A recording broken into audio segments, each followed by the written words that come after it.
किसान भाइयों नमस्कार। हमारी ये जो पैज है अभी तक 70 या 80 दिनों की हो चुकी है। अभी हम इस पैच को लास्ट का जो इरिगेशन है, जो लास्ट का जो पानी है 2 या 3 दिनों के बाद देने वाले हैं। लेकिन दोस्तों, अभी तक हमने इस प्लॉट को सिर्फ 4 स्प्रे लिए हैं।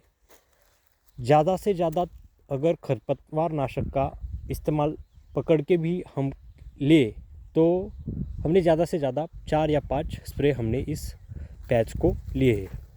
लेकिन जो अभी सबसे महत्वपूर्ण बात जो है वो है साइज़। देखो, साइज़ के लिए हम देख रहे हैं कि बहुत ही ज़्यादा भी हाइट नहीं है इस पैच की, या बहुत ही कम भी हाइट नहीं है। जो नियंत्रित हाइट हमें पैच की चाहिए वो हाइट हमारे पैच की है। हम यहाँ देख रहे हैं कि मैं एक आपको देखो, पूरी नियंत्रित हाइट है, बहुत ज़्यादा भी नहीं बड़ी हुई है, साइज़ भी बहुत ही अच्छी है। और उसके साथ ही हम देख रहे हैं कि जो साइज़ है और कलर है बहुत ही अच्छा है। जो पैच के ऊपर का जो कपड़ा चाहिए वो डबल लेयर यहाँ है। लेकिन हार्वेस्टिंग के बाद इस पैच को स्टोरेज में सबसे ज़्यादा टिकाऊ होना चाहिए। उसके साथ ही अगर हम फसल तैयार कर रहे हैं तो लास्ट जो स्प्रे मैनेजमेंट, जहाँ साइज़ अच्छी हो, कलर अच्छा हो, शेप अच्छा हो और कीपिंग क्वालिटी हमारे पैच की बहुत ही अच्छी हो, इसके लिए हम क्या करें या कौन सा स्प्रे लें, या आज हम यहाँ बताने वाले हैं।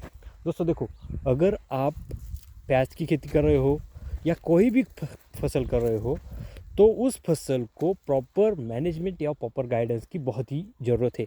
इसलिए मैं कहता हूँ कि जो मेरा नंबर है 7767906719, मैं एक एग्रीकल्चर कंसल्टेंट आपके लिए अलग अलग प्रकार के जो फसल है, उस फसल में आने वाली जो बीमारियाँ है या जो हमारी प्रैक्टिसेस में कैसे बदलाव रखे, ये जो बातें हैं मैं अपने वीडियो से बताता हूँ।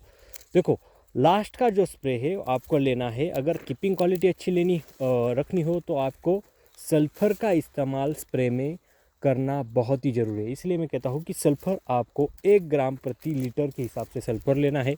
उसके साथ ही 1 मिली प्रति लीटर के हिसाब से आपको लेना है CPPU, जो हमारा साइटोकाइनिन पैच की बढ़ाएगा, और जो पत्तियाँ है उसका पत्तियों में जो न्यूट्रिशन है वो पूरी प्याज में नीचे तक लेके आएगा। दोस्तों, उसके साथ ही हमें लेना है जो प्याज की फसल को जो कलर लाता है। देखो, यहाँ मैंने स्प्रे लिया है तो कलर बहुत ही अच्छा आया है। तो आपको कलर के लिए आपको उसमें डालना है आधा ग्राम प्रति लीटर के हिसाब से बोरान का इस्तेमाल वहाँ आपको ज़रूर करना है। उसके साथ ही आप यहाँ जो न्यूट्रिशन 05234 जो आता है वो आपको उसका यहाँ इस्तेमाल प्रति लीटर पानी के लिए 3 ग्राम से आपको यहाँ इस्तेमाल करना बहुत ही ज़रूरी है। देखो, अगर आपकी फसल, आपकी जो पैच है उस पैच की भी हाइट ज़्यादा नहीं है, नियंत्रित है, या जो हमारा नीचे का जो हम कहते हैं कि पैच, उसकी भी साइज़ मीडियम है, तो आप अगर ये स्प्रे करोगे तो प्रॉपर साइज़ भी बढ़ेगी, कलर भी आएगा, शेप भी आएगा। उसके साथ ही अपने फसल की जो कीपिंग क्वालिटी है वो बहुत ही अच्छी रहेगी।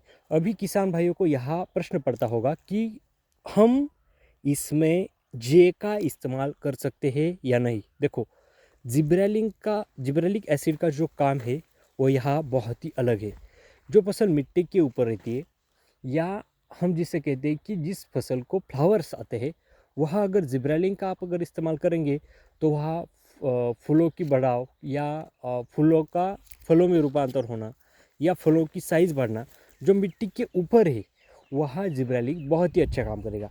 लेकिन जो साइटोकाइनिन है, जो CPPU में बोल रहा हूँ, उस CPPU का अगर आप इस्तेमाल करेंगे तो पूरा जो पत्तियों में न्यूट्रिशन है वो मिट्टी की तरफ, मतलब हमारे जो प्याज है उस प्याज के ऊपर भेजेगा। इसीलिए मैं कहता हूँ कि आप अगर लास्ट स्प्रे है उसमें जे का इस्तेमाल ना करें, आप वहाँ साइटोकाइनिन का इस्तेमाल 100% करें। देखो किसान भाइयों, मैंने जो वीडियो है, मैंने खुद का जो एक्सपीरियंस है उस एक्सपीरियंस को इस वीडियो में बताया है। आप स्प्रे करें, बहुत ही आपको अच्छे रिजल्ट यहाँ आएंगे। चलो किसान भाइयों, धन्यवाद।